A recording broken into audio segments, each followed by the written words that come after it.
حضرت ابوبکر صدیق رضی اللہ تعالیٰ عنہ خلیفۃ المسلمین بنے، خلیفہ بنے تو سویرے جس رات خلیفہ بنے سویرے سر پہ ٹوکری رکھی، منڈی کی طرف جا رہے ہیں۔ حضرت عمر فاروق رضی اللہ تعالیٰ عنہ مولا علی شیر خدا کو کسی نے بتایا کہ وہ تمہارا خلیفہ تو جا رہا ہے مزدوری کرنے، وہ تو جا رہا ہے کمائی کرنے۔ حضرت علی شیر خدا مولا کائنات جناب فاروق اعظم دونوں نے رستے میں روکا کہ ابو بکر کہاں جا رہے ہو؟ فرمانے لگے کام کرنے جا رہا ہوں، مزدوری کروں گا، منڈی میں جاؤں گا، تجارت کرتا تھا اس کو جاری رکھوں گا، بچوں کا پیٹ بھی تو پالنا ہے۔ اب تمہاری حکومت کے پیچھے بچے تو نہیں نا بھوکے مروا لینے، میں نے کچھ کرنا تو ہے۔ حضرت عمر کہنے لگے چلا آ کے بیٹھ، ہم صحابہ کو اکٹھا کرتے ہیں اور مال غنیمت سے تیرا وظیفہ لگاتے ہیں، آپ کو وظیفہ ملے گا ماہانہ، تو آپ بیٹھ کر کے مسجد میں تو ڈیوٹی کریں۔ بیٹھ گئے، مشاورت ہوئی تو حضرت ابوبکر صدیق رضی اللہ تعالیٰ عنہ سے پوچھنے لگے جناب بتلائیے آپ کا کتنا وظیفہ لگایا جائے؟ تو حضرت ابوبکر صدیق فرمانے لگے اتنا لگا دو جتنی ایک مزدور کی تنخواہ ہوتی ہے۔ تو ایک صحابی بول کے بڑے میٹھے اور دھیمے لہجے میں کہنے لگے ابو بکر اگر تیرا گزارا نہ ہوا تو، اگر تیرا گزارا نہ ہوا تو حضرت ابوبکر صدیق فرمانے لگے اگر میرا گزارا نہ ہوا تو میں مزدوروں کی تنخواہوں میں اضافہ کر دوں گا، اگر مزدوروں کے گھر جلنے لگیں گے تو میرا بھی چلے گا، میں ان کی تنخواہیں بڑھاؤں گا صرف اپنی۔ تو مزدور کے حقوق کا تعین کیا۔ سب سے پہلے تو میرے نبی پاک علیہ السلام نے منع فرمایا، فرمایا جس کو مزدوری پر رکھو پہلے اس کے ساتھ اجرت طے کرو۔ حضور صلی اللہ علیہ وسلم نے فرمایا جب تک اجرت واضح نہ ہو جاؤ کسی کو کام پر، جب تک اجرت واضح نہ ہو جائے، مکمل نہ ہو جائے کہ کیا دینا ہے، طے کرے۔ کیا لوگے جو جناب دے دیں گے لے لوں گا، شریعت اس کو پسند نہیں کرتی، محبوب نہیں رکھتی۔ پہلے اس کے ساتھ پہلا حق مزدور کو یہ دیا کہ اس کی اجرت پہلے، بولیے اجرت پہلے اجرت طے ہوگی، یہ پہلا حق ہے۔ اور مزدور کا دوسرا حق کیا بیان کیا میرے نبی پاک نے؟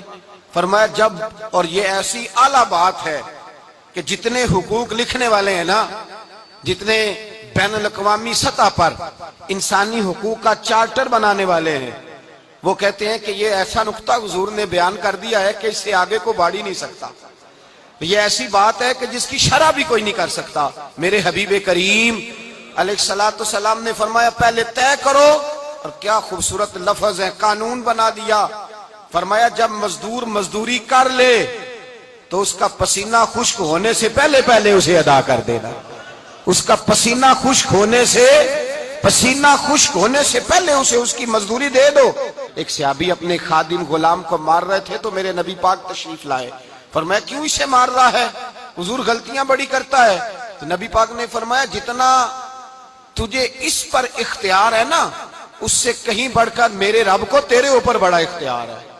کہا حضور یہ بڑی غلطی کرتا ہے، میں آخر کتنا معاف کروں؟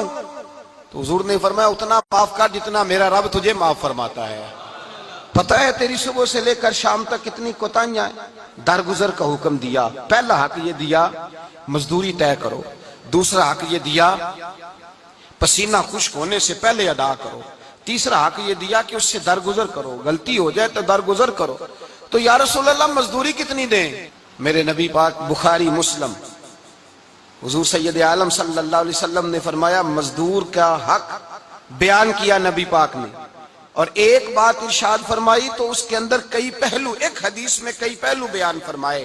حبیب پاک نے فرمایا جیسا تم کھاتے ہو ویسا ہی اسے، بھئی بس ختم ہو گئی بات۔ اتنی بڑی بات کر دی سرکار نے۔ کبھی دیکھا ہے آپ نے کہ مزدور کو ایسے کھلایا جا رہا ہو جیسا مالک کھا رہے ہیں؟ حضور نے فرمایا بھئی مزدوروں کا حق یہ ہے کہ جیسا تم نے کھانا ہے ویسا اسے کھلانا ہے، اور فرمایا جیسا تم نے پہننا ہے ویسا اسے پہنانا ہے۔ اور پھر میرے حبیب کریم علیہ السلام نے ارشاد فرمایا اس کی ہمت سے بڑھ کر تم اس پر بوجھ نہیں ڈال سکتے، جتنا کام وہ کر نہیں سکتا اتنا تم اسے دے نہیں سکتے۔ اور فرمایا اگر اتنا کام دینا ہے جو اس کی ہمت سے زیادہ ہے تو میں اس کے مالک کو کہتا ہوں وہ بھی اٹھ کے مزدور کے ساتھ کام پہ لگ جائے، اٹھے اس کے ساتھ کام میں شریک ہو جائے۔ مزدوری کا بھی تعین فرمایا، اور پھر اس کو کام کس مقدار کا دینا ہے، مزدور کو کس قدر زیادہ اس پر بوجھ ڈالا جائے گا، یہ بھی مصطفیٰ کریم نے بیان فرمایا۔ فرمایا جو لا یکلف اللہ نفسا الا وسعہا، اللہ بھی تم پر وہ بوجھ نہیں ڈالتا جو تم اٹھا نہیں سکتے، تو کسی مزدور کو تم ایسا کام نہیں بتاؤ گے۔ حضرت عثمان غنی رضی اللہ تعالیٰ عنہ ایک دن حضرت عمر فاروق سے کہنے لگے عمر بس کر دے یار، تیرے بعد بھی تو لوگوں نے خلیفہ بننا ہے، کیسے کوئی تیرے رستے پہ چلے گا؟ تو حضرت عثمان غنی سے جناب عمر کہنے لگے کیا ہو گیا؟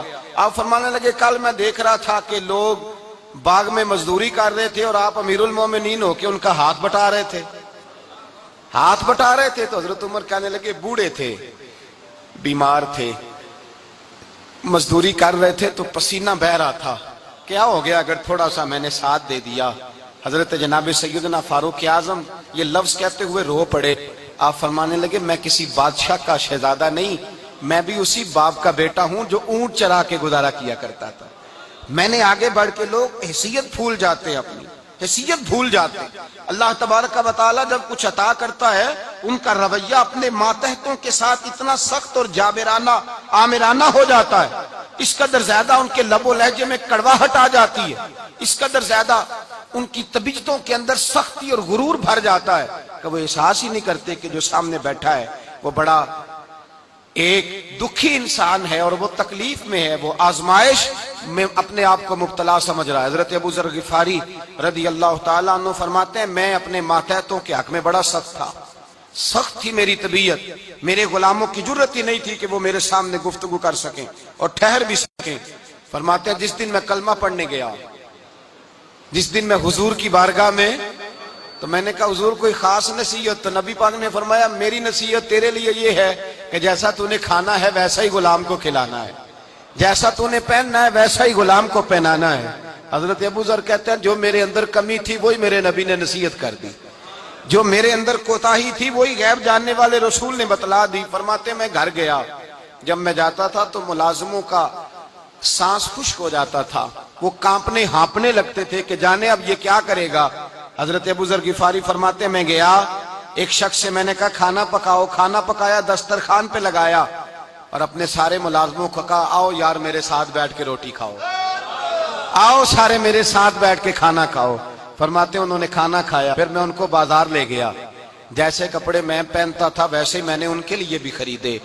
فرماتے ہیں میرے غلام کہنے لگے آقا خیر تو ہے نا، خیریت تو ہے نا، کیا ہوا؟ مزاج مبارک تو ٹھیک ہے، کیا ہو گیا؟ اور یہ جو ہم فضا کو اتنا خوبصورت دیکھ رہے ہیں اور یہ جو ہم اتنی پیاری ریم جھیم برستی دیکھ رہے ہیں یہ جاری رہے گی یا ایک دن کی ہے؟